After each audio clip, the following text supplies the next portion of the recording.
Asiam na siaya, Eintha pek qualasalton tani snanemoch, Eintha pek clishan tani hupachasit, Eitna squalawan, konas I, Heit sepka siam mastimoch.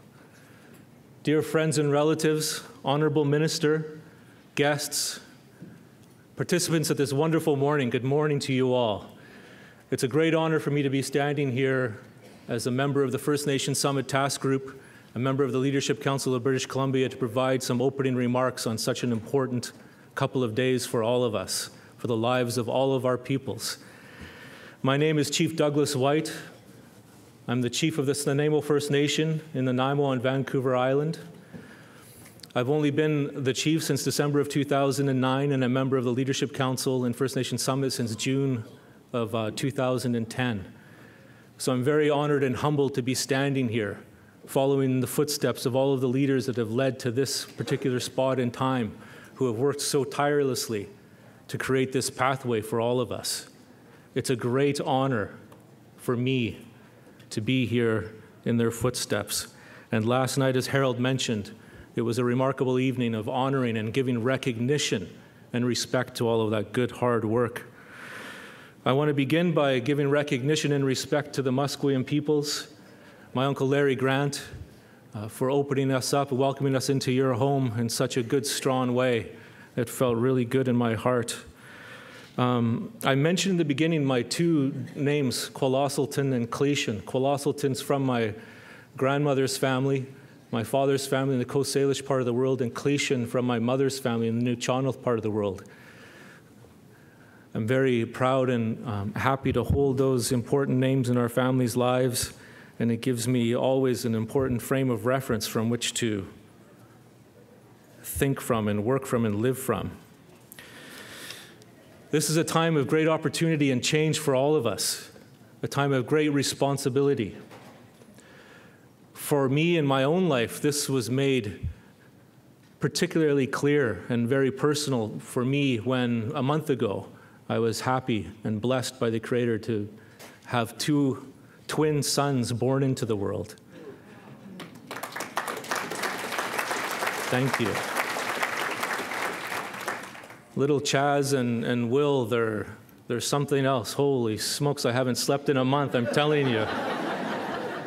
Those boys don't stop. Just like Dad. Yeah. It was a remarkable moment. They were born at the Nanaimo Regional General Hospital, the new beautiful maternity ward that they have there, a really nice facility. And it was a very personal experience for me and a remarkable one, because at the same time that my sons were being born at Nanaimo Regional, across the parking lot, my grandmother, Kwalasalawat, Dr. Ellen White, was laid up in Dufferin Place Residential Care Facility, dealing with health issues related to her back and the deterioration of her bones.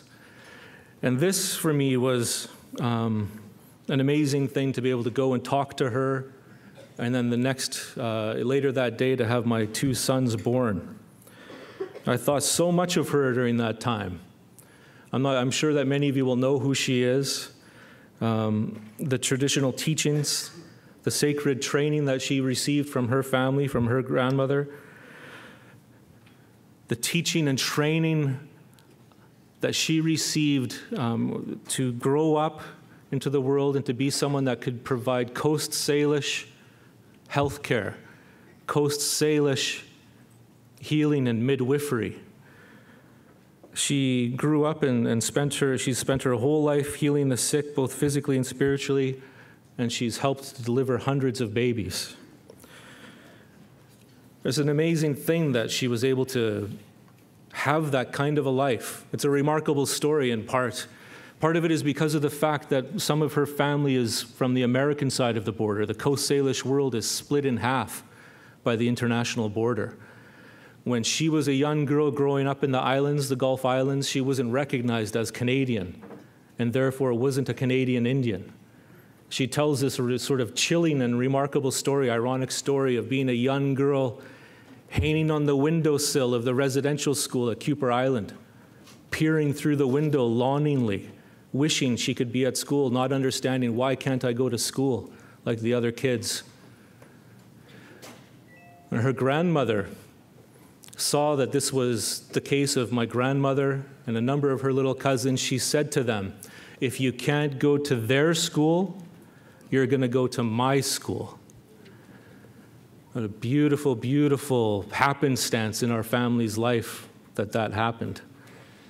My grandmother and a number of her cousins were trained up in the sacred teachings and ancient teachings of healing, understanding and learning in a very specific way. What does it mean to be sick in a Coast Salish way? What does it mean to be unhealthy? What does it mean to be healthy? What is the well-being that we're striving for as a people?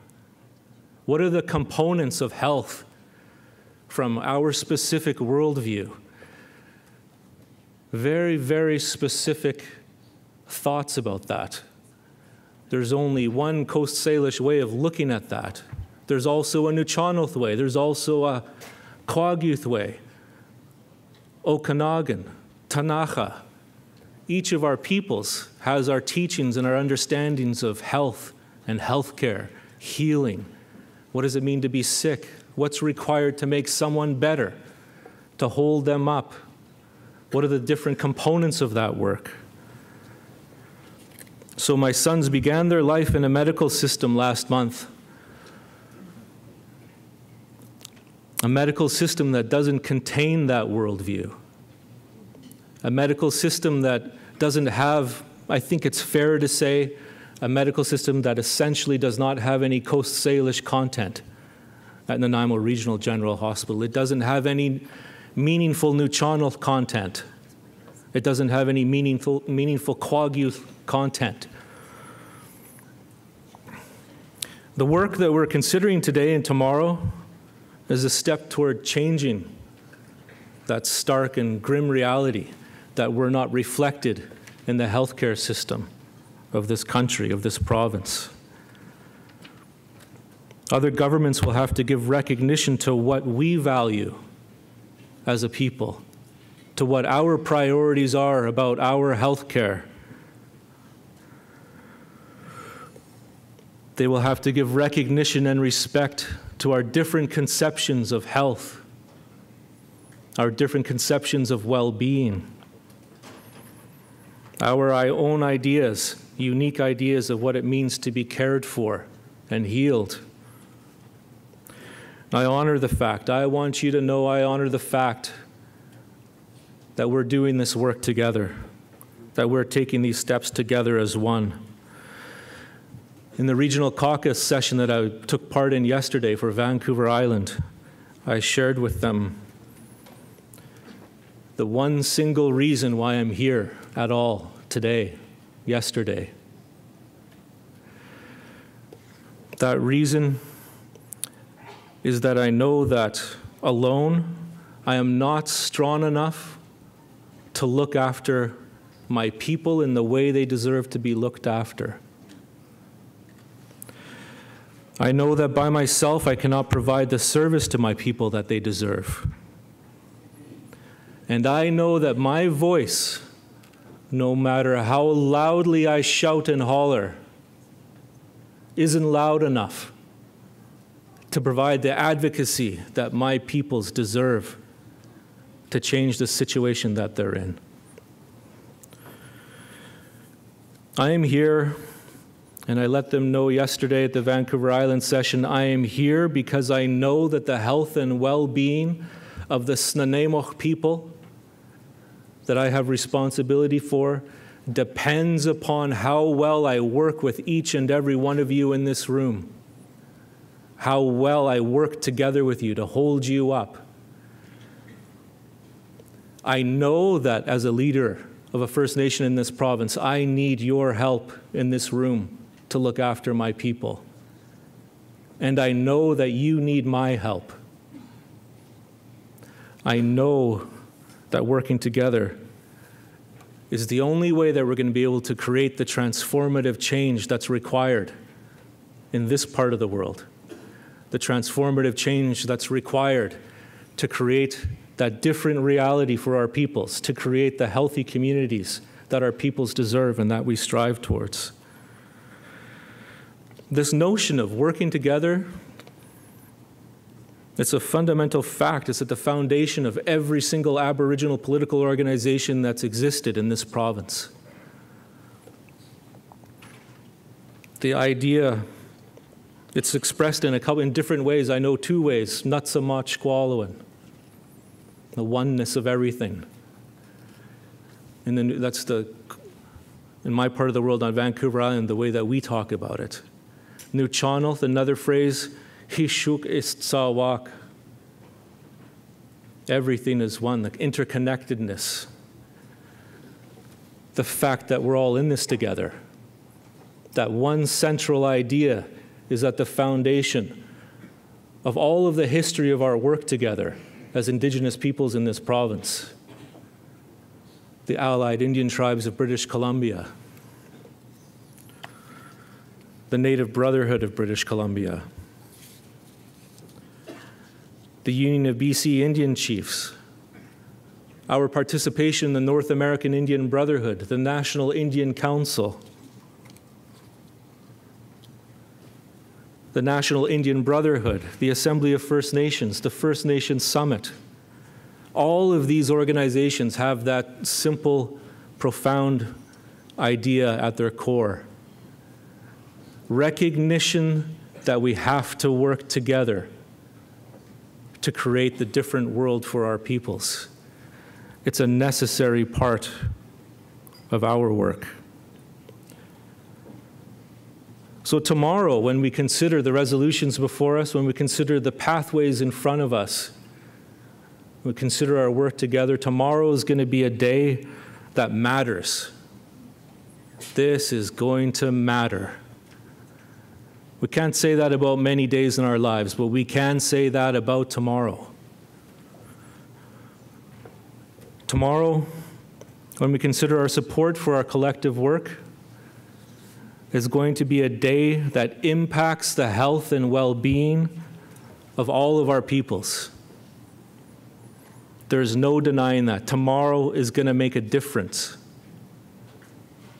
Tomorrow is a decision point for all of us that will have real impacts and effects for the well-being of all of our peoples. And we can take this step forward to create this different future together tomorrow. We can take steps where the worldview and the knowledge, the sacred teachings of not just my grandmother Kwalasalawat, but each, we can think of all of the different peoples that are blessed with the knowledge and teachings that she has across the province. Nuu-chah-nulth peoples, Haida peoples, Tsimshian, Heiltsuk. All of the different wonderful, amazing people that are blessed to hold this different conception of a healthcare system. That we can work together tomorrow to ensure that those people's knowledge is respected and recognized and becomes part and parcel of the healthcare system that individuals like my sons are going to grow up into. I was thinking the other day, you know, my boys that were just born, they have a pretty good shot of seeing the 22nd century. I want them to carry with them into that century what my grandmother holds in the building next to them, next to where they were born. I want them to have that dignity. Each of our children deserves that. Each of our grandchildren deserves that reality.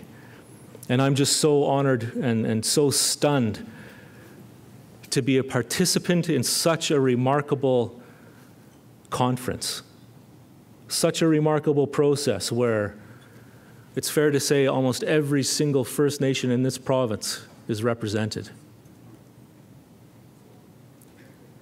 That is a truly remarkable historic achievement for us to come together like this. And I really hope, as a member of the First Nations Summit, the Leadership Council, the Chief of the Snuneymuxw, that we're able to continue this kind of work in this spirit of working together, of Nutsamach Squalowin and Hishuk Istsawak, All of these different conceptions and ideas that we share together, recognizing the necessity of unity and diversity, that we must work together and at the same time respect each other, respect each other's autonomy, understand that we can't be fully autonomous unless we're working together, that our autonomy is dependent upon the fact that we're here today, working as one. So I'm really, really honored and blessed to have the opportunity to share those few words with all of you. I'm really looking forward to the discussion today and tomorrow. I'm really so happy that the Canucks are going to the Stanley Cup playoff.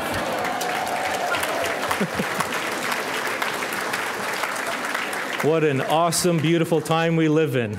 I'm telling you.